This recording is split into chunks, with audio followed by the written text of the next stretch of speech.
Scotland. We brought the world television, golf, a telephone, bicycle, whiskey, penicillin, and of course, the deep-fried Mars bar. There's no place like home. Scottish football is about more than just the old firm.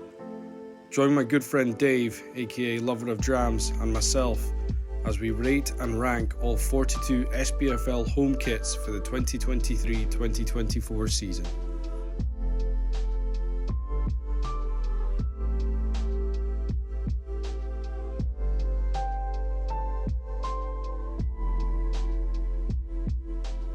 Here we go, number 42. Oh man, I feel bad almost bullying Hamilton for this one. If there's a worse team emotionally to support in the SPFL right now, I think Hamilton would have to be bottom. But yeah, the kit's just boring. It's so generic, and even like the collar just seems like kind of cheap. The whole thing just seems really cheap, and I feel so bad for them, eh?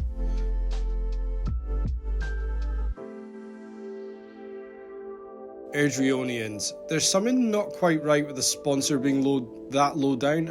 Maybe I'm just being a bit picky here, but the sponsor is just, I don't know, the sponsor is just freaking me out a little bit. I can't deal with it. It's like it's on their hip.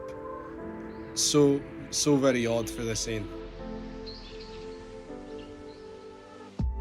Now, I didn't hate this one clearly as much as Dave, but it just looks like crocodile skin or snakes. Like, I know they're going for this stained glass sort of thing, but nah, it really just looks like gator skin. And I kind of like the black trim, to be honest. I know a lot of people are hating on that, but yeah, not the worst, but Dave really hated that.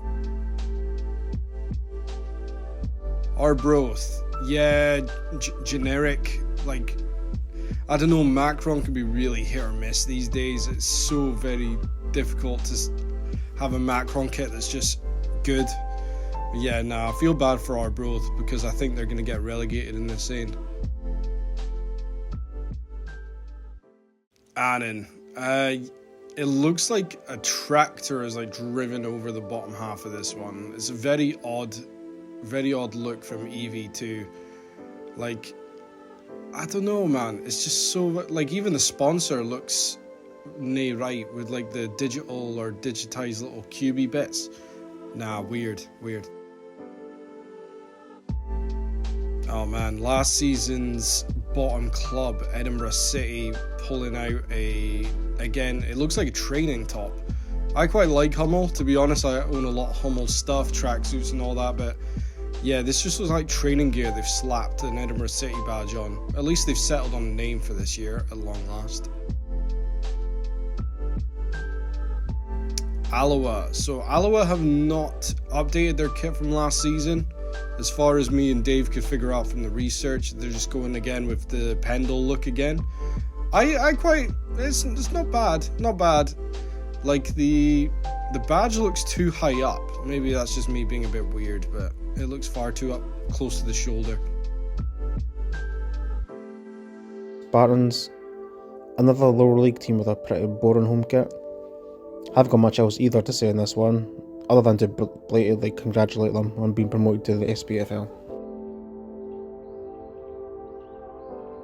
Cove Rangers, very much like the Stirling top, very plain and very boring.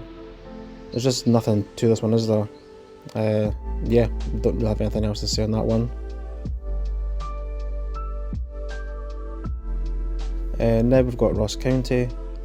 Again, nothing much to this top, is there? It's not bad, but it's certainly not a good top either. A very average top for me from a very average team. Oh, I suspect those words will probably come back to haunt me this season, won't they? Now that I've said that. Next up we have Ayr United. I don't even know what to say about this top.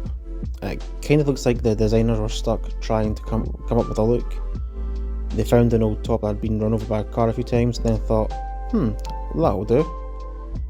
Yeah, I really do not like this top. It's just horrible. The Clyde top next. I kinda like this one, however I felt weird reviewing it as I've been that used to seeing them play in a white home top over the course of my lifetime. It almost didn't sit right with me. Still though, it's not a bad top. Next on is the Stirling Albion top. One of my local teams here. The top itself isn't bad. It certainly isn't the worst I've seen. However, it is very plain and just very boring. I'm kind of disappointed with this one. Again though, not much else to say on that one. Right, let's rate some more home kits. First up here, Greenock Morton. There's nothing wrong per se with the top. There's not much difference from previous years though, is the only thing. At least some other teams have tried to make little changes to their traditional kits, whereas Morton have just kind of gone with the old faithful. Not much else to say on this one really. I'm back and we are here now with Kelty Hearts at 28. You know what, I usually don't mind the Umbro stuff, like it can be quite nice. It's a little Brexit, not gonna lie, but you know what, not a bad effort. It's sort of mid for me, to be completely honest.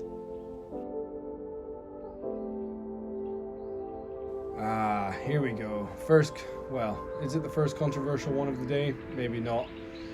The second of the Old Firm teams in our list here with Castor. Yeah, I mean, 70 quid charging for that is absolutely abhorrent as far as I'm concerned.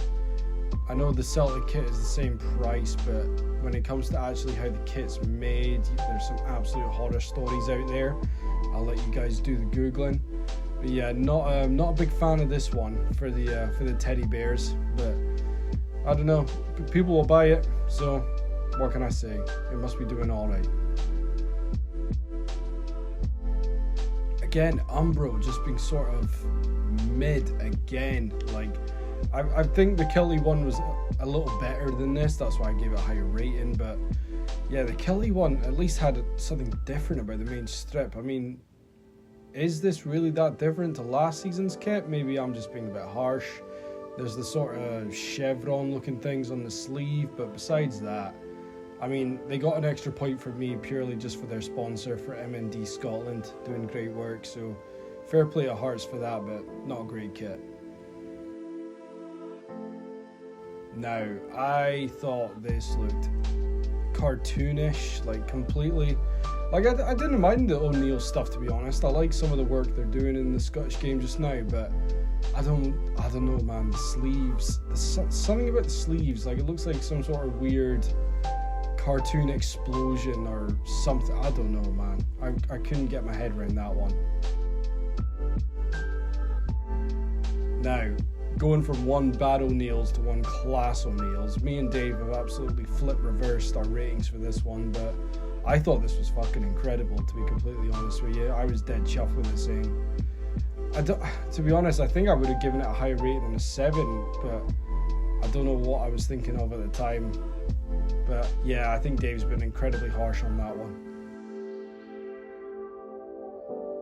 Now, Motherwell, here we go. So I understand it's difficult with Motherwell because obviously they have the sort of same general design every year with the stripe going across the middle, but I don't know, like it felt like there was a lot of sponsors going on for a kit that's not got a lot else going on with it, if that makes any sense. I was dead happy to see the suicide prevention charity logo on the sleeve there. That's really good, but I don't know, it felt kind of plain, but with all the sponsors kicking about on it. I know they've got to make money somehow, but yeah, I wasn't a big fan of this one. But 23 is not bad for Motherwell. Dundee United. So Aria, however you pronounce it, I'm not actually sure. My Italian is terrible. Not bad. It does kind of, I think it looks better on the pitch than it does when they did the photography for it, which probably sounds a bit weird, but maybe you'll get what I mean just from the pictures in the video. It's just alright. I like the sort of old style collar and the sort of sleeve, but yeah, not bad, just sort of in the middle. Dave was pretty much on the same wavelength with me for this one.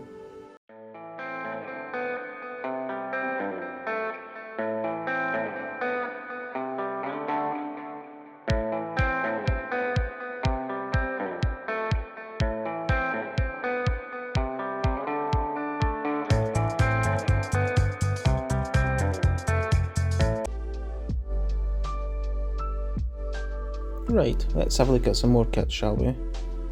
First up here is Elgin. Elgin, they're a team that really changed their home kit style. However, this one always gives me that kind of Juventus nostalgia. It's not as good as last season's top. Last season's top had a nice wood collar on top, but no, it's not a bad effort from them this season. Next up is Queen's Park. Similar to Elgin, they don't normally change their style. It's kind of up there as a pretty average home top for me. I've certainly seen far worse efforts from other teams this season, however, though I think this one is in the pretty safe territory. Now we have Dunfermline. Again, like the previous two offerings, they're kind of sticking with a tried and trusted design with their fan base. I'm not entirely sure why the inner neck of the top has German flags embroidered through it. Maybe any Pars fans watching this can enlighten me. Again, they're sticking with the safe territory with this design. And now we have Montrose. It's safe to say this top is saved by the sleeve design. If it wasn't for this, I probably would have scored it lower as being a lower league boring top, but the sleeves give this one a bit of life. Bonnyrigg, another safe, boring design again from a lower league team this season. There's been a right mixed bag this season, I felt. Some belters and some howlers, but this one here just falls right in between those two categories. Overall, not a bad top. And now we have Hibs. A slight improvement on some of those previous tops, not much though. They've tried to emulate some of their more traditional classic home tops.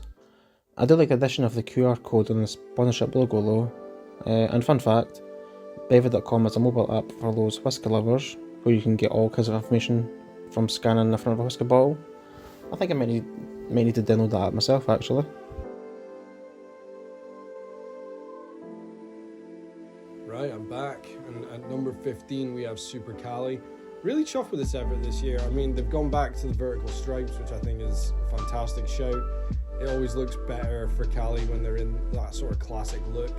The Inverness's wonderful kit last year was a sort of good idea, bad execution, so I'm glad what they've gone with this year.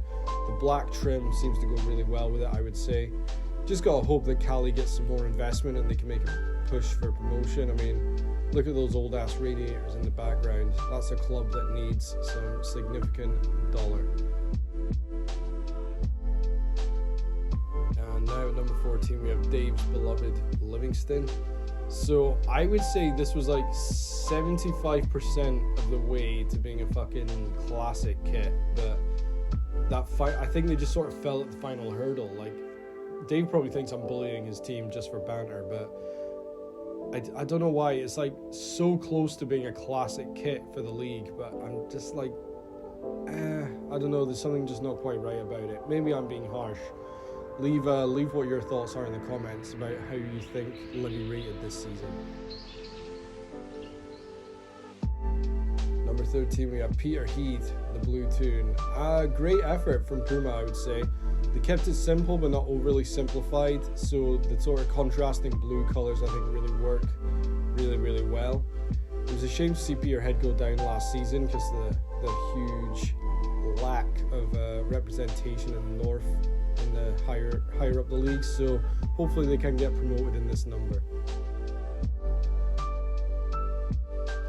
Forfar. So Forfar went with the same kit as last season. They may have changed sponsor, I'm not actually sure, but again they've just kept it simple with Pendle, but with the vertical stripe down the middle I think it looked kind of sick, to be honest. I would say it does give off a bit Sunday League vibes, but at the same time it's like, it's unique, it's not cookie cutter, so you know what, fair play Forfar, and good luck ahead of this season. St. Johnston. So I was probably a bit harsh on this one, to be honest. I probably, looking back at it now, would have given it maybe a slightly higher rating, maybe a 7. Like Dave knows this, I'm an absolute slut for pinstripes, so an absolutely fantastic kit to get relegated in, and I can only apologise to St. Johnston for doing us a disservice with the 6. Now Now this is probably, if you said to someone, design a kit that could apply to an SPFL team and the Scotland national team, I think you would come out with this. I mean, the tartan on the sleeves is fantastic, the white collar, the white and red trim. Even the sponsor seems to work pretty slick with the kit itself. To be honest, I should have given this a 9. I really should have given this a 9. I cannot for the life of me understand why Dave's given it a 6. I think this is a fantastic effort from Joma. They can always be a bit hit or miss, the kit manufacturer, but I would say Joma hit it out of the park with this one. And now we have Stranraer. Now this is what I would like to have seen with Livy, maybe in it, well, obviously with the yellow and black, but fantastic kit, I would say. Like, I love the sort of uniqueness. I don't think there's another Joma kit like this in the league. The sponsor sticks really, like, sort of blends in really well with it, I would say. Just fantastic effort from Joma. I wish they weren't so hit or miss. Queen of the South. So yeah, a really like sort of upper mid card kit, I would say. I like the collar, works pretty well. The sponsor is a classic, although I thought it said Binds at first, so I thought it was like cigarettes or something. Yeah, good effort from Macron. And now we have the Warriors. So again, one of the rare times that me and Dave actually agree on a score. I think this is a fantastic effort from Huel Sport, that weird protein drink. Aye, so I love the tartan trim along the neck and the arms, like fantastic, I would say. It was a long time coming for this kit. I don't know if maybe just the company was having a hard time getting things released, but I would say it was well worth the wait. I love the sponsor doesn't take away from the kit. It blends in pretty well while still being very readable. Specsavers is always a classic. I would be really happy if I was a steady fan. I mean, that's 2 really banging home kits 2 seasons in a row. Great effort. Moving on to East 5, another cracking kit for me to review. This is making my job of rating these kits much more enjoyable than some of last season's atrocities. I'm a big fan of this kit this season, maybe because they're playing in the same colours of my beloved Livy. Who knows, but regardless, it's another stunning home kit from the Fifers. 8. Now on to St Mirren. The Premier League teams this season must have had a directive to only produce banging home kits, because this is another belter. They check design throughout the top, which I believe pays homage to the clubs and town of Paisley's past. It just looks absolutely fantastic throughout the top. Another cracking effort from them this season. I'm going to give this one an 8. The only thing coming up Kilmarnock that's better than this kit is the famous Killie Pie. This is another retro looking top with an outstanding collar. I'm normally not a huge fan of clubs who stick to the same style of top, like, you know, hoops, stripes, etc. However, Killie have appeared to change up a little bit while sticking to the roots. Well in Kilmarnock, I'll give you an 8. Aberdeen. Another good effort from the Premier League teams this season, this time coming from Aberdeen. The gold trim is outstanding and it goes fantastically well with the red. Adidas normally have a decent top, so I'm not overly surprised with this one. Another decent effort from the Dons this season, I'll give this one a 7. Dundee. Normally I generally detest Dundee as a football club, however I'm not going to let my feelings towards them impact my ratings this year. This is actually a very decent effort from them this season. I like the wee bit of tartan they seem to have going on in the collar. Even the D till a day on the back adds a nice wee touch to it. However, apologies for my attempt at a poor Dundonian accent there. I'll give you a 7 for this top. The Dumbarton top. What an absolute kit this is, by the way. Almost makes me want to support them. This is an absolutely stunning top. Gives me a retro feel towards it, and if you remember these videos from last season's kits, you remember how much I love a retro looking top. For me, the collar just completes the look for me. This is absolutely fantastic work from Dumbarton. I'll give you a 9.